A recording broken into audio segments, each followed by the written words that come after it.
to hopefully join us, grab their lunch, come to the computer, and then we'll get started.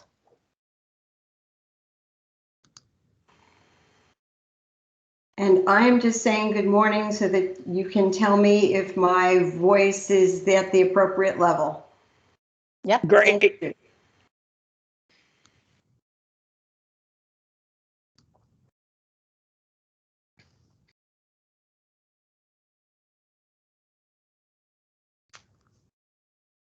Give us one more minute, and then we'll start with the introductions, and hopefully others will join us.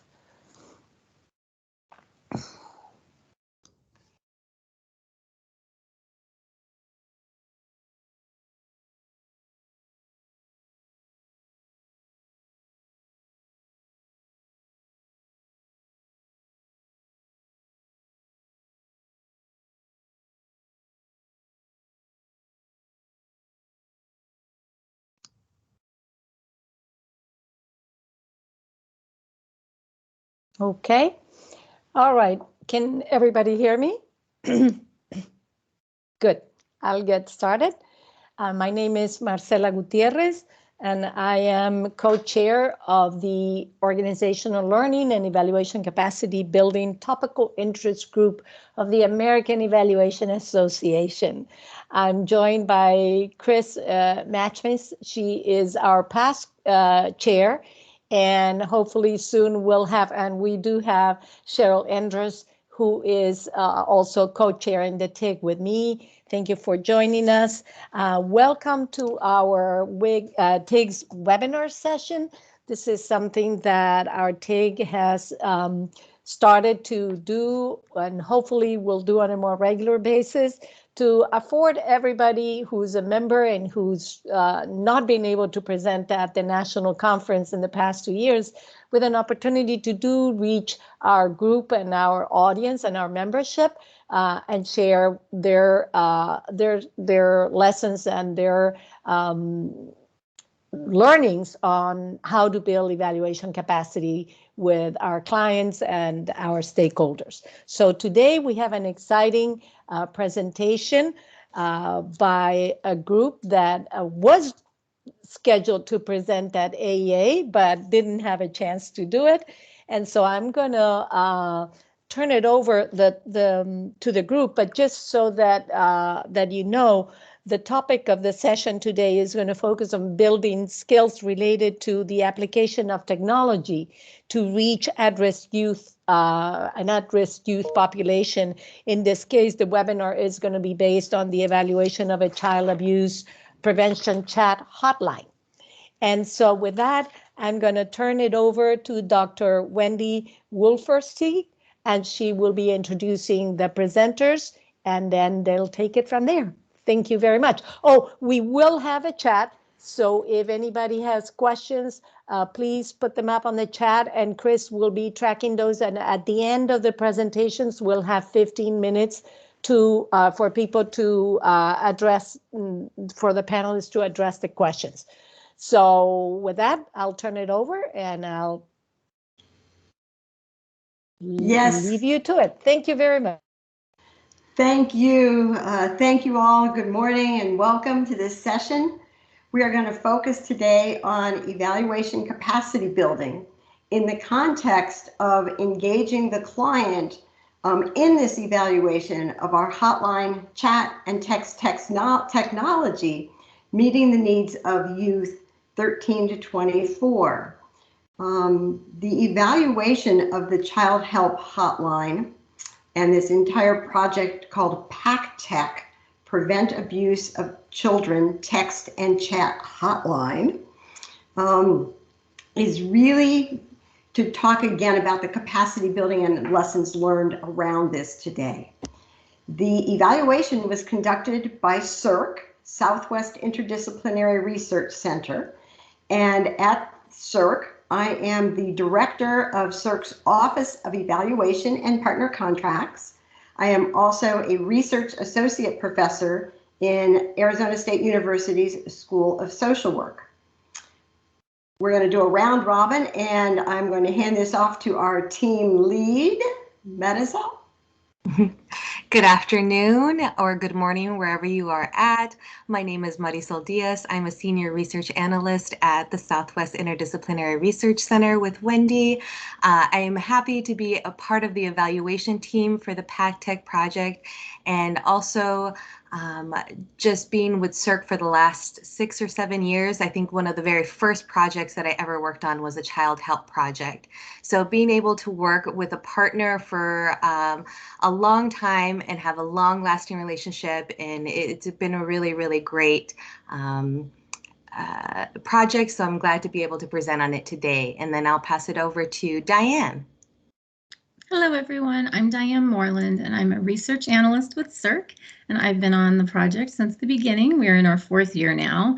Prior to that, I also worked with Child Help on a number of other projects regarding their Speak Up, Be Safe curriculum, which is a youth-based prevention program. And I'm just happy to be on the project and be able to share with you what we've learned and how we worked with Child Help to develop the project and to conduct the evaluation. Good morning. My name is Esther Gottlieb, and I'm a research analyst at CERC. And my role in this project is a little bit more on the back end, such as like data cleaning, data analysis, kind of checking the data that we've got. But I'm really excited to be part of this project. I kind of joined it midway through the evaluation, and it's really great to be here with all of you today. So thank you. And my name is Laurel Jacobs. I'm the clinical program manager for the Child Help National Child Abuse Hotline. So in this presentation, representing the client, obviously, I've worked at Child Help for off and on for almost 20 years, but have been involved with the PACTech implementation since the beginning. So 4 years now. And I think with that, I get to start us off. And so I wanted to give a little bit of background on Child Help as an organization first. So the mission is to address the physical, emotional, educational, and spiritual needs of abused and neglected children. Our nonprofit organization has a variety of programs across the country. These include foster care, residential treatment, group homes, advocacy centers, prevention education, and of course, the National Child Abuse Hotline. The hotline, fun fact, is celebrating its 40th year this year. So for 40 years, we have been available 24/7. It is a confidential line, and it is staffed by professional counselors that provide information, education, crisis support, and referrals to community resources. Really simply put, we exist to fill a gap, and that gap is between anyone that has a concern or question about child abuse issues, and then the agencies or systems that are able to investigate and intervene. Historically, the overwhelming majority of callers to the hotline have been adults, most likely calling about children that they're worried about. But we also have adults that are still struggling with their own experiences of child abuse. Next slide. However, as you've heard, about 4 years ago, Child Help was awarded its first federal funding, and this came through an innovation grant that sought to leverage technology in order to connect directly to youth that were at risk of child abuse and neglect. By recognizing that youth are much more comfortable in text and chat modalities, we've been able to expand the hotline services to a whole new generation. As you heard, the grant project is called PACTech, stands for Prevent Abuse of Children Text and Chat Hotline. This meant that we made the hotline phone number accessible by text, and then we also created an online link, both of which are available 24/7 as well. The target population identified for this grant are adolescents and young adults ages 13 to 24, and one of the main goals of the project is to determine best practices and protocols pertaining to the use of text and chat in the child abuse and neglect helpline environment. Data collection and research are a significant component of this grant, and this is how we partnered with ASU CERC. I think it's really important to mention that this grant has continued to grow and adapt over the last 3.5 years because it was renewed, and then we were awarded another year of funding 3 times from that initial approval. This has allowed us to have different phases of implementation, data collection, and then expanding research goals over the 4 years of this grant. As we talk through the project and the partnership today, we will highlight some of the collaboration and modifications that were made as we transitioned from pilot data collection phases into formal research phases, and then into our current and final year that is focused on dissemination and sustainability. So just to give you that little snapshot of the overview, is the pilot period was about 6 months from February to July of 2019. There was space for analysis of data and the modifications to be made. And we were also able to weave in a call comparison component, which then allowed us to have 12 months of a research period, which was June 2020 to May 2021. And now we're in the final year where Child Health is also working on additional projects that are qualitative research with other universities. So it's been a pretty robust project. And so with that, I'll turn it over to ASU. Thanks, Laurel. So we're spending a few minutes here giving you a lot of the background of what the project is, as Laurel just described, how it developed and how the partners fit together. So again, ASU CIRC, Southwest Interdisciplinary Research Center. We are a National Institutes of Minority Health and Health Disparities U54 Research Center in the School of Social Work, in the Watts College of Public Programs and Community Solutions at ASU in downtown Phoenix. So very much involved in the governmental aspects of the state of Arizona, as well as having a campus in downtown Phoenix, which is much nearer our partners and many of the agencies that we work with. The Research Center has typical research faculty grants, but then we also have several offices, one of which is our Office of Evaluation and Partner Contracts. Our center and all of our offices very much focus on this issue of health equity in the Southwest, and whether we're doing a research study or an evaluation project, we partner with local clients, actually sometimes statewide and even federally, to look at the issues of the day, whether it be around substance abuse prevention, child abuse and neglect prevention, the opioid epidemic, and other types of social determinants of health that all impact health disparities, and we're really looking at how to eliminate those health disparities by designing and conducting needs assessments, other studies, and performing external evaluations. So as all of you evaluators know, many of the federal grants finally require external evaluators, and that is the role that we have served with Child Help on this grant. Next slide. And then basically though, as you've also started to hear, our partnership with Child Help goes back to 2015 when we were looking at doing some prevention work in the community with one of our school districts and wanted to incorporate a child abuse and neglect program, which we discovered that Child Help had, called Speak Up, Be Safe. Speak Up, Be Safe, and Child Help also wanted to implement their program and needed an evaluator. So it was a wonderful trade-off for us to be able to use their curriculum and thus them to be able to use our evaluation services.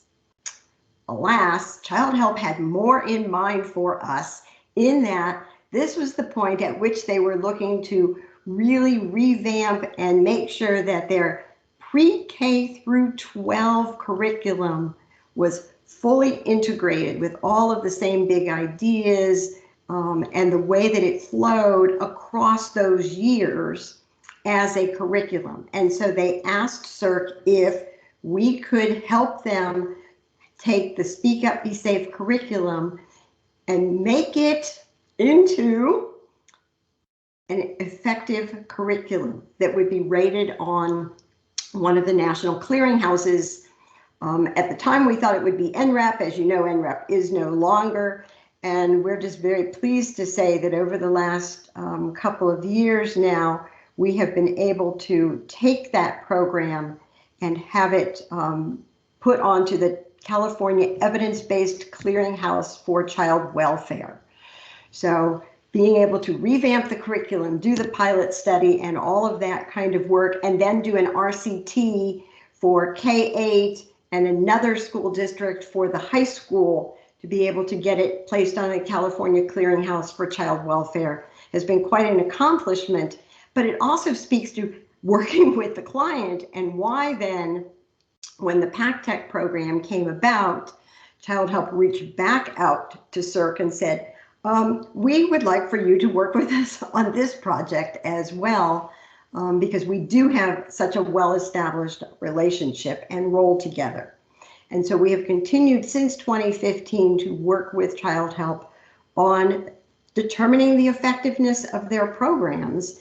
And indeed, as we said, not only looking at how can they best implement PACTEC, how can we determine if it's effective, how can it look to be manualized, and how can we build capacity in our agencies for these types of program evaluations and ongoing data collection, which Child Help soon, in working with us, realized they were going to need, with or without us, to continue doing this data collection kinds of efforts, because it meant so much to them, their funders, their counselors, to understand the impact that they were having on their clients and on us, which are children and families in Arizona and nationally and internationally. So that's the partnership. Next slide, I will transition into talking about our focus today then about this partnership, which we're really looking at that evaluation capacity building in the context of the PACTEC hotline. While they provide call, text, and online chatting services 24/7, we also realized that we were going to have to do something different, as is often the case in real world experiences, to do a true evaluation of effectiveness, because we could not do a randomized control trial. How can you have people who are calling in or chatting in or texting in and saying, I'm in trouble, I'm in crisis, I need some help, I want to talk to somebody? No, you're in the randomized control. Can't do that, cannot do that. And so, as Laurel said, we went through a pilot project looking at questions, developing what we were going to do, and then realizing that we could actually use the calls, which had been going on for a very long time, as the comparison groups to what was happening in the text and chat world. We were able to look at developing the questions and having this innovative evaluation methodology to look at the desired outcomes, which were all part of the planning program. What were the outcomes that we expected from text and chat, as from calling as well? And so we looked at things like positive outcomes being a good way. Is text and chat a good way to get help? And we have found that almost 95% of respondents, or 98% found that calling was a good way to help, and 95% found that text and chat was a good way to get help. That's pretty good numbers in terms of outcomes. The second phase then again looking at all of the modes in terms of the outline and help. And so discussing some of this, you're hearing me go from the design, the implementation, the outcomes, and really weaving this all together to then now continue our story about what we learned from building our and Child Help's capacity to really undertake this kind of an innovative project. Next slide.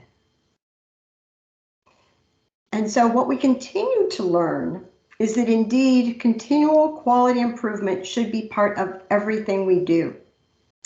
We become better individuals, we become better organizations if we're continually are in learning mode. After all, aren't we as evaluators the experts in taking the data and using it to assess our processes and outcomes? We need to be doing that intentionally and spread that learning and capacity building throughout our own teams and throughout our organizations and throughout our clients' teams and organizations, separate from just doing the data and the evaluation work. And so that is the emphasis and the rest of the story and outcomes that we are trying to tell you today. Again, next slide, there we are, okay. In the beginning, we had a meeting, and then we had more meetings, and then we had more meetings, and then we got called to meetings with HHS, where they decided that we should rewrite the aims and the implementation plan and the evaluation plan. We did that, well, again, 3 or 4 times during all of this. But again, trying to, as you know, as evaluators, what are the outcomes? What is it we're going to do? What are those aims? What are we going to measure? And getting those set, we spent over a day in DC. This was pre-pandemic, getting all of that ironed out. What do we want to measure and what can we really measure? And how can we do that? How can we have a comparison group? Phone calls compared to text and chat. But then again, the client had to gear up because they had just started a little chat on the web and not a lot of texting. It was really basically in start mode. And how are they going to get those technologies? How are they going to get new counselors and counselors trained to see that this might be a different way to respond than it is on the telephone? So lots of meetings internally, externally with partners, with developing an advisory board, developing the aims, hiring people, training people, asking the counselors to fill out new questions and forms because, oh my goodness, we want more data, more data. How are we going to evaluate this? With a comparison group and looking at those kinds of questions. Is that going to be realistic? We needed the survey questions to answer the aims. Were the people having less stress after the call, text, or chat? Was this a good way to get help? Did they like the technology? Were they now more hopeful in being able to respond to their situation? How did they hear about the hotline? What were their demographics? What state or country were they from? How did they identify in terms of gender? What was their age? And all of those things impact how you interact. But how in the heck were we going to ask all of these questions using the technologies, designing surveys before and after and getting consent? And oh my goodness, Laurel, tell me how you did it. Okay. So as Wendy alluded to, definitely a lot of meetings. But I think that the word that stood out to me in the capacity building is intentional. And I think that has been the driving force in everything that we've done. Everything has been intentional. So prior to turning on the on button, there was a lot of meetings and discussions and thought that went into creating questions to tease out those things that we might want to pursue. And so ASU was with us, every step of that way. And I'm going to give examples of that a little bit later, but want to touch on that. That was some of the meetings. And then obviously, once we started to get data, are we seeing what we want to see? Are there things we're missing? How do we adapt that?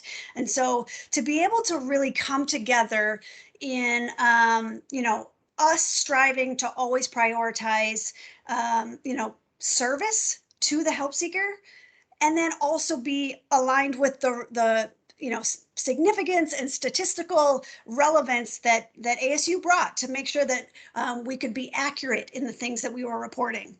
So that was really a partnership.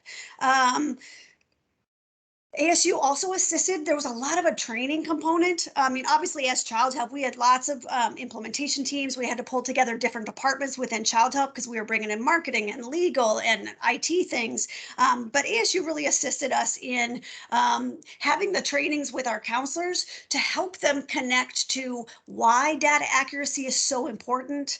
As a counselor, when they would answer the phones or when they're having these conversations, they're obviously focused on meeting the needs of the help seeker, but we have reports that they can fill out. And so we were able to really help them understand why the details matter. And so to have ASU to speak to that was very helpful throughout the process. We had accountability things where we would meet with outside agencies. We had an advisory board that we had to create, which was with child welfare agencies outside across the country, other national hotlines, representatives from law enforcement and parents and youth. And ASU would bring some of the data along the way to those meetings so they could really see what we were doing. We were really transparent about it.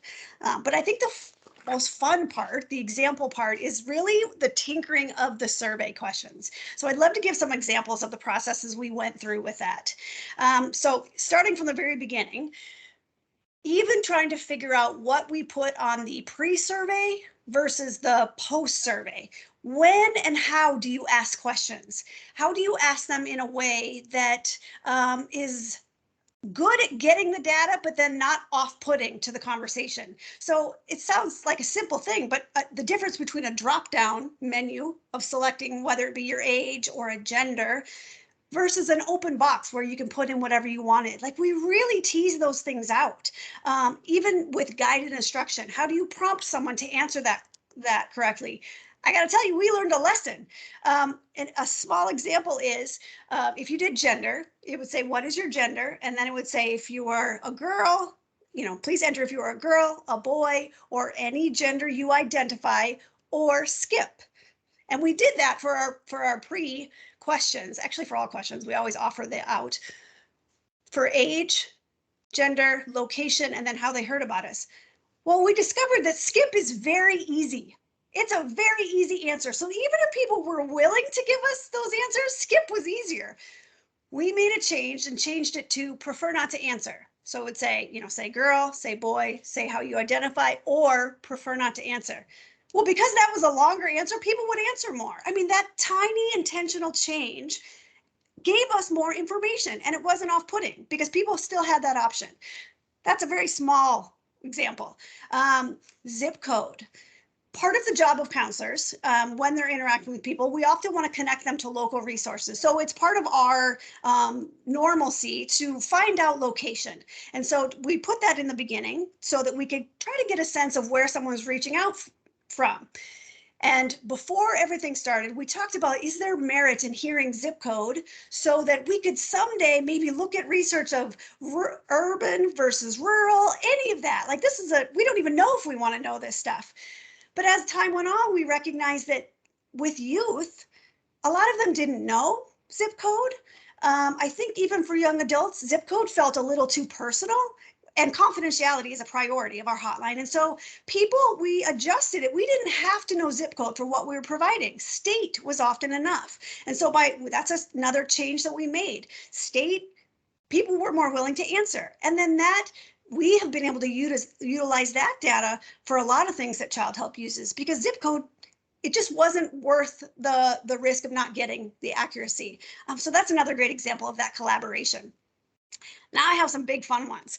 Okay, so one of the main components of this project is to determine if text and chat could be effective, right? Effective in communicating to youth, effective in helping. So we have those post-survey questions that ask about hopefulness, less stress, do they feel better prepared, and did they get the information they needed?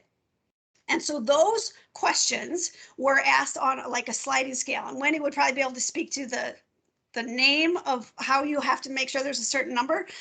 So the options were a lot, some, a little, not at all, and prefer not to answer. So there was a balance. We had counselors answering those questions and our help seekers, right? Just as a way to kind of check. But what we discovered as the process went through was that the counselors' answers didn't align very often to the help seekers. And that might seem off-putting, but when we really talked about it, meetings, and analyzed it, I think there were a couple factors to that. Number one is that counselors had a really hard time recognizing a change in emotional level when it was purely written words. It is so much easier to recognize if someone goes from crying to calm, if someone becomes angry, when you're talking to them on the phone. You hear those verbal cues. They were having to make these assessments based on very little. And so, and again, this is new. This is a new service they're providing. And so counselors were spending time trying to figure that out. And then also think about the difference of hopefulness. How do you differentiate between some and a little? And that wasn't hard just for our counselors, but some of our help seekers didn't know how to answer that either.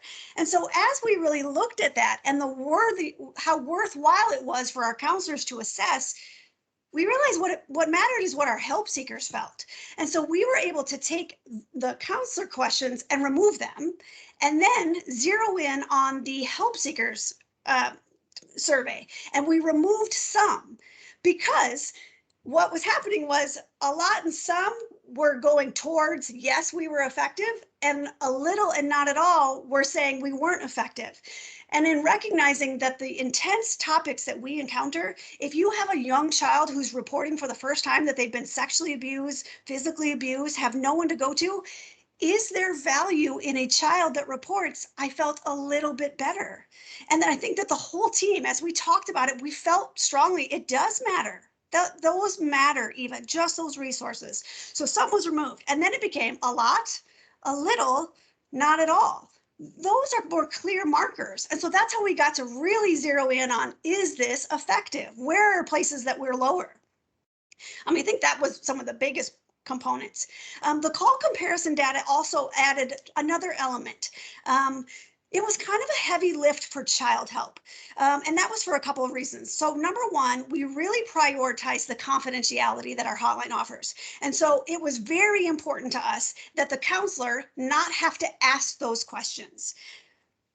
And we also had to zero in on the target population being the same. And remember, I said that it was mostly adults that call. So we also had to filter that component of it. So there was sort of a heavy expectation on counselors, because what we did is contact our technology agency, the information system we use, and had to ask them to set up a system where a counselor could transfer someone to a automated system that asked the questions in an anonymous, safe way, but then still had to connect back to the report of their situation. So again, very heavy lift, very high cost to it. As those results came out, as even Wendy talked about, they weren't surprising. We know that when you talk to someone and get to connect verbally, people feel better. But the other data that made a difference is, but so many of these youth also answered on the survey that they would not have called. They would only use text and chat. So at the end of our research period, we were able to decide we don't need to continue with the call comparison survey, because we already know that people feel better that way. So we could take that effort and that funding and funnel it towards, how do we make the conversation between counselor and help seeker the best that it can be? How do we lean in? What are the best practices for that? Since that's a component of of the grant. And so that's why we're also doing a qualitative project with another university. But that was a huge lesson. And I think that data was just so clear, and thank ASU for being a part of that and really teasing that out for us.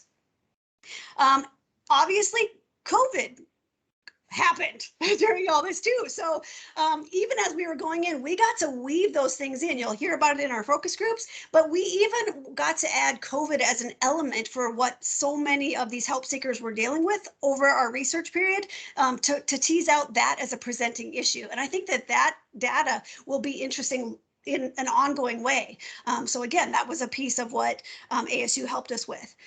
So we've been able to utilize and establish systems that are able to maintain a confidential environment while also still collecting very robust data. And ASU came alongside for this. And so I'd love to turn over to them to talk about that data collection part, the cleaning, and then the reports that they were able to create with that data. Thank you, Laurel, for giving such great examples of changes and new things that we had to implement along the way. I think one of the biggest takeaways, again, that's been unique with this project is we really have been a team. It hasn't been like there's been the implementation side of things and they send us the data and then we're the evaluation side of things and we work over here and analyze the data and give them back some numbers. We have been along for the process the entire time. And by doing that, we have been able to share perspectives and help to enrich what the actual product of the project is. And so for developing and testing, we've hit on that somewhat, but there's been a lot of time spent to try things out, look at the data, make changes, have discussions, not just like what we think, what we need because we need numbers and we need it to be a certain way, but from the counselor perspective, like Laurel hit on, really, really critical to know that, you know, just having one particular anchor in there as an option was actually taking more time and maybe diluting the data. And from a research perspective and what the goals and the outcomes of the project were, we really didn't need to have that category. So it helped that, again, we got input from both sides, our side and then also Child Help side with the counselors. And so changing questions and really looking at things. And then along the way, as we went through the different phases, as we added research questions,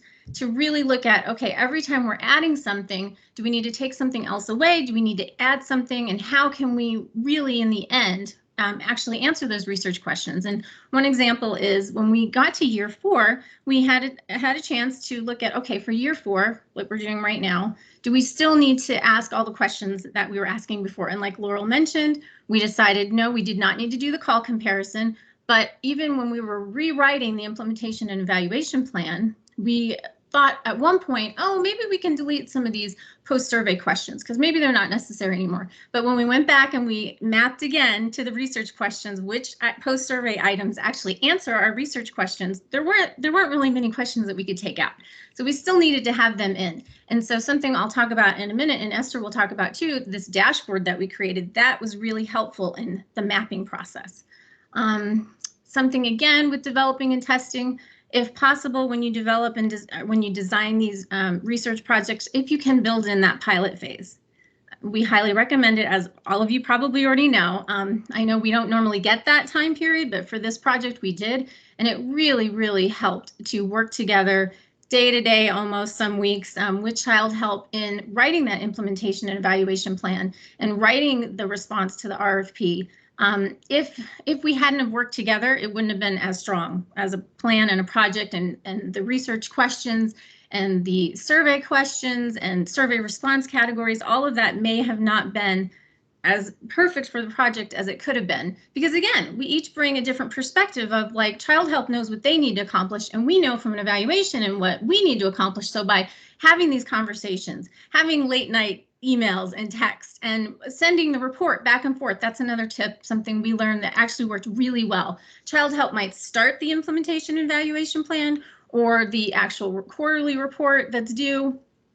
They would fill it in, what they could fill in, they would send it over to us. We would fill in our part of it with the evaluation specifically, but we'd also read what they wrote and we could make changes and suggestions. Then they would get it back and they would read what we wrote. And so again, it was very, very collaborative and it really helped. Going on to reports and 2-pagers, those changed over time. And again, we needed to be flexible as the project changed. Like we said, we kept adding different phases to the project. So the reports as they started off, they do not look the same now. And then one big thing that came out of conversations with Child Help was originally we did not plan to produce a 2-pager with our quarterly reports. And Child Help said, you know what, it would be really, really helpful if we could have an easily digestible way to understand what great work we're doing. And so we developed a data visualization, a 2-page document that basically summarizes all the highlights from the report in a really easy way to look at it quickly and understand what the outcomes were for that period of time. And Child Help has done a great job of promoting our evaluation reports and these 2-pagers on their website. And just as a side note, as a result of having it there, the state of New Mexico saw some of our work and our reports, and they realized that this project is showing that text and chat's really needed for younger kids. And so they actually added text and chat services for the state of New Mexico for reporting abuse. And so we feel like, yes, our work is getting out there. As many of you know, with evaluation reports, so many times we do all this great work, we show what's going on, and then it goes on a shelf somewhere. So we're happy that the numbers are out there and they're speaking for themselves. So in doing that too, one thing that we figured out in doing all these reports, that as you know, every time you do a report, it's kind of like starting from scratch. Yes, you've got your template, but you're building your graphs and you're building your tables over and over and over again. Plus, the data is not useful to the client per se, because they've sent it to us and now we have it and they don't have access to it. So one thing that came out of this project, which again, talk about building capacity, we created a dashboard. And when I say dashboard, I mean a data dashboard that can produce tables and graphs and such like this at any given time with whatever data is currently in there. And so it's in Excel. We had help from a technical person too that's on the project, and she helped develop it. We talked about the needs. What did we need to report out? What does Child Help want? What do they need? What kind of data requests do they get? And in doing that, we developed this dashboard. So basically, every month, data is transferred to us. We clean it, we analyze it, etc. But for year 4, and Esther can speak to this also more, we've now pushed it back on Child Help. We've given them the skills and the training that they need to in-house analyze, clean, analyze, and produce reports from the dashboard. And we provide TA during this year 4. So Esther, I will let you elaborate on some of what we do and what now Child Help does with our assistants. Sure, thank you, Diane. So just, I'll speak a little bit on the back end in terms of data cleaning and things like that. So first, I just kind of want to highlight the magnitude of this project. So in our last reporting period, we had, I believe, over 80,000 contacts to the hotline. So just in terms of the volume and the growth of this project, I mean, it's immense. And so Diane and I, we would get the data every month just in an Excel export, and we have to go through and clean and make sure that we can build on it, and so that when transferring it over to the dashboard, which is such a great sustainability tool for Child Help, that they're able to visualize and calculate and see all the information that they really need and have it right there in front of them. But there were, in terms of the cleaning side of things, as Laurel spoke to earlier, I mean, there were so many different questions that were open-ended. And so we had to really go through and make sure, for example, for gender, that we were being as inclusive as possible and really making sure that we are obtaining everything that the help seeker is providing during the pre and post surveys. And so we made sure that we had a code book that we could pass over to Child Help when they went and cleaned the data. And so in terms of sustainability of this project and turning it over to Child Help so they have more ownership of the cleaning and of the data, we worked alongside one of their data managers and really went through each month and kind of clean the data together to make sure that if there were any questions that could be answered, and to make sure that they were able to import the data and the dashboard was working as it should be for them. And I think it was also such a mutually beneficial experience to have that, where we went through and cleaned the data together, because as kind of on the cleaning end, it really gave context to a lot of questions that I might not have had context earlier. So for example, there were questions on like how a help seeker had heard about the hotline. And oftentimes this is one of the open-ended questions, and a help seeker could have put like bracelet or like bus ad, and working together with Child Help was really great, because we were able to understand, oh, there might have been a campaign this month, or a new advertisement on like a streaming platform. So I think that was really helpful with that collaboration, just to give it more context on that end. But yeah, I will turn it over back to my ASU colleagues to speak a little bit more on sustainability.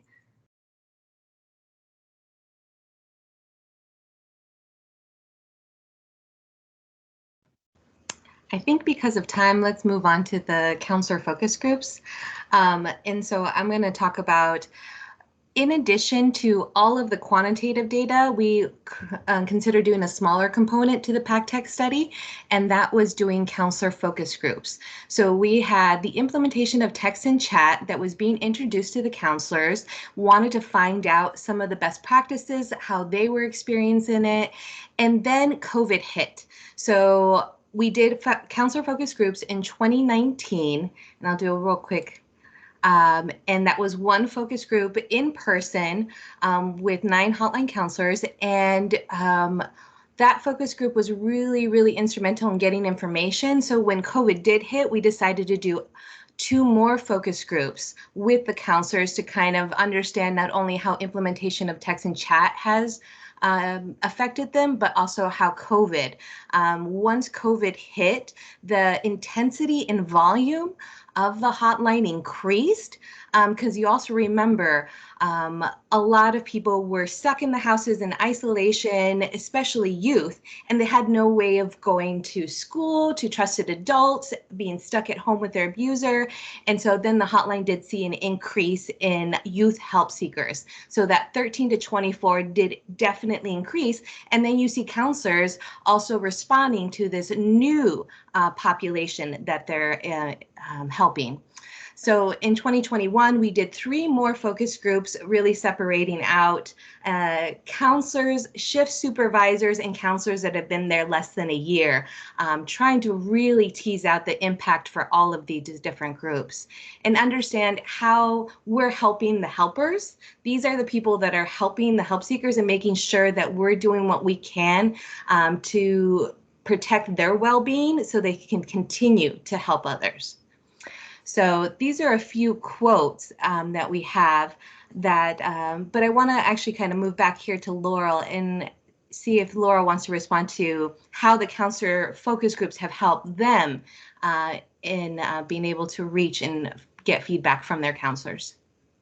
Sure, and just to be respectful of time, I'm going to try to make it really short, but again, questions. I think focus groups, again, you can't remove COVID from this situation. So focus groups were a really excellent way for us to learn additional layers to this project. And not only were they informative, they almost provided an intervention, because what happened was all of us went remote. And so you have counselors encountering much more intensity, heightened volume, also dealing with their own, like we're all in this together, situation that was happening. And so the disconnect that occurred, the focus group added this layer of, one, letting their voice be heard in a very safe and formal way, right? Away from leadership. It was done in a safe way, and it showed them that we value their feedback. So there's an intervention there. But then the things we learned from it were incredible. Like, we were able to prioritize communication programs that allow that connection during the day, to recognize the stress level that supervisors were feeling on top of what was happening. So we literally created different programs and created schedule systems that would reduce some of the stress of the administrative duties, and taking that and then giving them focus time to get the paperwork stuff done versus the on the watch times. We were able to really highlight wellness programs and self-care, adding trauma-informed language to everything that we're doing, and looking at the parallel process of that, how that weaves into what we do with help seekers and how that we encourage that with our counselors. So focus groups were really super helpful for us, I would say, as well. And I know we're into the time of questions, so I don't know if there's other things that ASU wants to add, or if you just want to open it up. So I just want to share, first of all, there's chat if anyone wants to put comments in their chat and prefer to have them answered that way. If not, please just go ahead and unmute yourself and share out. So I believe we have a lot of issues in the chat that have been answered already, but I'm not sure that this one by Lisa Larson, she said, did the funders who look to be the ACF have concerns about discontinuing the comparison group of the calls, since they generally prefer an RCT or at least a robust comparison group? If so, how did you negotiate that one with them? So I don't know if you want me to jump on first. AS, you can probably speak to the language things, but so the PAC tech is technically text and chat. That is absolutely where the focus is. So the layer of call comparison was, again, just that comparison to almost to highlight the difference, if it makes sense. And so it was informational, and they didn't necessarily have a problem with it. Plus, we did 12 full months of research in it, right? So there wasn't a new, that didn't add any extra layers to the work that we were actually doing. It just sort of confirmed it, if that makes sense. But I guess you can probably speak to that better. And a lot of that came up in the initial discussion we had with HHS, because as Laurel said, they were initially funding to see if text and chat worked without any kind of comparison. And then as we knew we were going to have year 3, we came up with this idea of being able to do some kind of a comparison group. But they knew from day 1 that they weren't going to be able to randomize that text and chat. That was just not going to happen. And because they also work with all of the other hotlines, suicide prevention, crisis counselors, all have gotten federal funding for years. And the Child Help Hotline is the only one that prior to PACTEC had never had any federal funding. And so the federal government, so ACF was now funding them to see if they were going to put in this text and chat, how it would work and be able to use it as a model. And the fact then that we were able to have an additional year of funding and incorporate a 12-month call comparison period was actually not part of the initial funding. And so it was kind of a bonus to doing the project at all. And then, as we said, we started off the first several months were getting people hired to do it, really building the capacity of Child Help to really run full bore with text and chat, advertising it, getting the evaluation questions set, then doing an official, I think it was a 4-month pilot of the questions, but enough to be able to get us some data back. We're going, how do we, in this short period of time, get some data back, have a few months to analyze it, change things, and then go full bore and still have 12 months with a few months to analyze at the end. All done very much with ACF as a partner in developing that and writing and rewriting plans and meetings. So it was very cooperative with the funder, with Child Help, with Child Help's board, and with ASU. And all of that is detailed in some of these reports, the impact reports and other reports that are on both the ASU and Child Help websites that I put in the chat. Thanks for sharing. If I may, I'm really happy with your presentation, and how well you covered the topic at hand in terms of how you went about building evaluation capacity for your client. But I'm just, and Laurel, I'm just wondering, did you as the client, the amount of time and energy that you described went into this on your end, and the willingness to learn and participate in all of those meetings that we love, but that clients hate, and they're not usually included in your budget. You had to retrain people to collect data in a different way. You had to have them clean the data. You had to participate in meetings. Was that compensated as part of the grant? Why did you have such tolerance for something that was so demanding for you as a client? Because, and I have an answer maybe, but I'd like to hear from you. How did you put up with all of this? Well, I'm probably a certain breed. I love this stuff. So this was easy. I mean, I love the marriage of robust data that is valid and tells the story, tells the truth, right? And then practice, right? I live in that world. So they weren't hard for me per se. But I think that the grant really teased out, and Wendy probably knows better because again, I'm on the clinical side, and so but the grant really teased out the places that we were able to do these things. I can give you an example. We went from a team of about 20 counselors to 50 some now.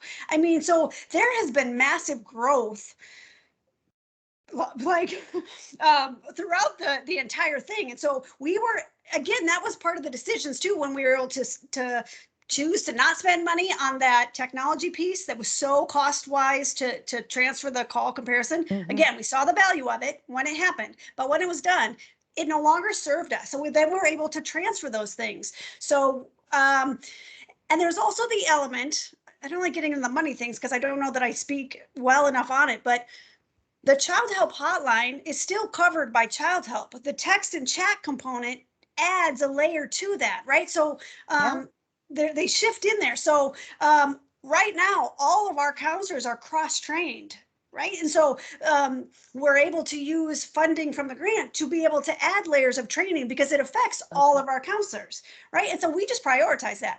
Our system already had monthly trainings already. Like that's just part of the expectation of being a counselor on a crisis hotline. And so we were just able to weave in the importance of data collection for this month and then hit it again, 6 months later when you have a new team of counselors, right? So it works smoothly because as an organization, we value being able to contribute.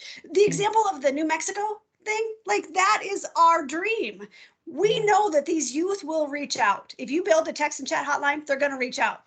Right now, we have one out of the 50 states. One state that has it, right? And so we want this data to be rigorous and solid enough that people recognize the value in it. I don't know if that's an answer to it. Well, it certainly speaks to your passion for data, which is very obvious and very clear. I'm curious, on CERC's part, because you don't often find a client who's so passionate about this. And so what was it like for you to be able to work with them? What was different about this client, if you have other things to compare to? We do. This client is easy to work with in the sense that if you explain something, they're willing to sit down and have that discussion and want to have that discussion.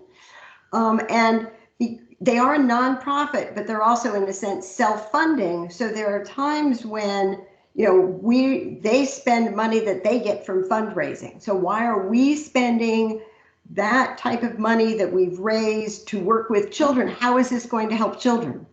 Explain it to us.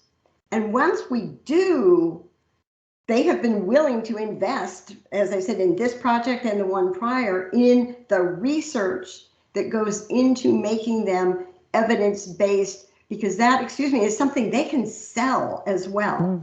It is very much that idea that we're doing things by the gold standard, by the important, proper way. We have data to tell you that what we are doing and how we are doing works. And so they wanted that, which was with all those back and forths, as Laurel described, about getting the data, because they're national people and they even have advocates and people in DC talking about these things. They want to know by state so that they can go to state representatives and say, if we want funding for this or our other projects, look, we're helping the people in your state. It matters. And it mattered for them to have the data, as well as I said, their first federal grant for this kind of work to really be integrated into part of the national system of hotlines. They're already part of that advisory board. They've already made the commitment to that type of national presence, and how to really make it better is a commitment that I have found from this organization as we've continued to work with them, which is part of why we continue to work with them on doing these projects and doing journal art. So we're trying to publish, we are publishing journal articles as well as 2-pagers. And so all of these different kinds of dissemination materials, as well as conferences and presentations, to get this information out that there are these kinds of relationships and different ways of doing things to establish good working relationships on collecting data. And that's what we do as CERC. That's our thing, is to work in partnership on helping to solve problems. So this was very much our mission as an ASU entity, as well as a piece that Child Help took on beginning in 2015, really, some of my first conversations with them. We want to figure out and do this appropriately, and we'll work with you to do that. That was a wonderful answer. We have out of time, so I was. Marcella, Chris, can I yes. ask a real quick question? So Yes. I'm the one who's asking the question about collecting disability data. And the reason I'm asking that, I know that not everybody's going to share their level or if they are or not, but the issue is it goes to access of resources, because not every place has an interpreter, not every place has things available for wheelchairs and other issues. So I'm wondering, just as, you know, an evaluator, someone who teaches research methods, questionnaire design, if you could, would you go back and try and capture any of that? Because it would make a huge difference into what the counselor could or could not say to them, or resources they could offer to them. And so I'm just wondering, and especially with the disability and a lot of lockdown, then there was much more issues with those individuals with disabilities. And so I'm just thinking maybe that is a place where we could inform our organizations that we need to go back, or not go back, but we need to think about how do we best capture this data? Because what if you're someplace where there's not an interpreter, because not all states require everything to have interpreters or access, or they cannot get there. So, I think that might be an issue that we need to speak more of in terms of evaluation, our organization, because what are we doing to really be inclusive? So I loved it. It was great. I'm going to share this with my students. I teach doc students in evaluation. So Marcella, I'm going to turn it back to you, but thank you all. Your slides were phenomenal. Yes, thank you so much. It was a great case study for our group, not just on evaluation capacity building, but organizational learning and your thirst for knowledge. And really I think it was a great example of your commitment to your clients, to your beneficiaries. That's, I think, what shows that's what's driving your work. That's what's driving your your search for quality and for data that will allow you to make the best decisions on their behalf. So thank you for that. Thank you for both. It's a great example of a collaboration, and we should all go back and listen to this again. It was very educational and very informative. I appreciate your time. I just want to take a moment to remind those of you who are still with us that we plan to have another webinar. It's going to take place on the 22nd of March, again during the lunch hour. Just in case you don't have enough meetings, we'll add one more when you thought you were going to have time to catch a bite to eat. And this one is going to be on facilitation skills for evaluation capacity building. We will be posting that link shortly.